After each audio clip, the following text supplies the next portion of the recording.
The wind bit hard over Berk, a cold whisper of a coming storm. But this wasn't just any storm of rain and thunder. It was a storm of dragons. After months of fragile peace, Berk was on edge. Entire herds of dragons were vanishing without a trace. Ships that had sailed to distant islands never returned. The very air felt heavy, and even Toothless, my ever-playful night fury, was restless. One evening, I stood on the cliff's edge, watching lightning tear across the distant sea. Astrid came to stand beside me, her expression grim. "It's not just a storm," she said, her voice low. "Fish legs found scorch marks on the western cliffs, big ones." I nodded, my heart sinking. Something's coming. The next morning, chaos erupted in the village square. A massive mountain dragon, one we rarely ever saw, crashed down from the sky. It was gravely wounded, with deep claw marks gouged into its wing. Before collapsing, it let out a final, echoing roar, and a single, chilling phrase rumbled from its throat: "The Hidden King." A wave of gasps went through the crowd. The Hidden King was a myth, a legend of a dragon so ancient and powerful it ruled the wild dragons long before Vikings ever set foot on Berk. My father, Stoic the Vast, was having none of it. He ordered the warriors to prepare for battle. "If the Hidden King is real," he boomed, "then Berk will not bow to any dragon." But I knew fighting wasn't the answer. "Dad, wait," I pleaded. "Fighting won't help.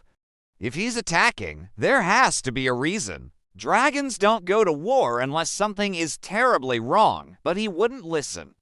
He and his warriors set sail for the western cliffs, determined to meet this threat with force.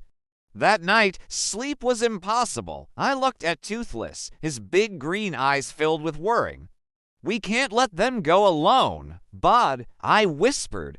So, the next day, my friends and I took to the skies. Astrid on Stormfly, Fishlegs on Meatlug, Snotlout on Hookfung, and the twins causing their usual brand of mayhem. As we neared the cliffs, the sky was a storm of fire. Giant dragons clashed with Viking ships in a chaotic battle. And in the center of it all, a dragon of unimaginable size rose from the waves. Its scales were like polished obsidian and gold, its wings so vast they blotted out the sun, and its eyes burned like molten lava. Toothless roared, a challenge crackling with plasma. I gripped the saddle, my breath catching in my throat. That must be him, the Hidden King. The colossal dragon opened its jaws and unleashed a torrent of flame that sent massive waves crashing over the Viking fleet. My father's ship was nearly torn apart. "Dad, hold on!" I yelled, diving Toothless through the smoke. We fired a plasma blast that knocked the giant back, just for a second, giving Dad enough time to scramble onto another longship. Astrid and Stormfly circled high above, a brilliant distraction, while the twins hurled insults and rocks, somehow managing to make the gargantuan beast even angrier. But then I noticed something strange. The Hidden King wasn't really attacking us. It was roaring in fury toward the mountain behind us. Following its gaze, I saw the glint of metal in the firelight. Cages, chains, nets. Someone's been capturing dragons. I shouted over the roar of the battle. We followed the trail to a massive, hidden ship lurking in a nearby bay. Dragon trappers, pirates who stole dragons for gold.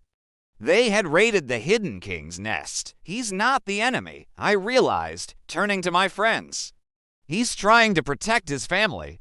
We knew what we had to do. We swooped down on the trapper ship. Astrid and Stormfly smashed the locks on the cages while Toothless and I fought off the pirates. The freed dragons soared into the air, a wave of relief and fury joining their king in the sky. Then, for a single, breathless moment, everything went still. The Hidden King looked down at me, and our eyes met. There was no malice there, only a deep, ancient understanding. The great dragon lowered its head in a sign of respect. Then, with its kin, it turned and vanished into the clouds. The sea grew calm. The fires died down. My father looked at me, a rare look of pride on his face. You were right again. Hiccup. Maybe dragons have more honor than we do. I smiled, resting a hand on Toothless's head. They just needed someone to understand them. As the sun set, painting the sky in shades of orange and purple, I looked out at the horizon. The world is bigger than we thought, Bud, I said softly to Toothless. And this is only the beginning. He purred in agreement, spreading his wings as we rose into the air, flying toward the unknown skies, ready for whatever adventure came next. Thanks for watching, everyone.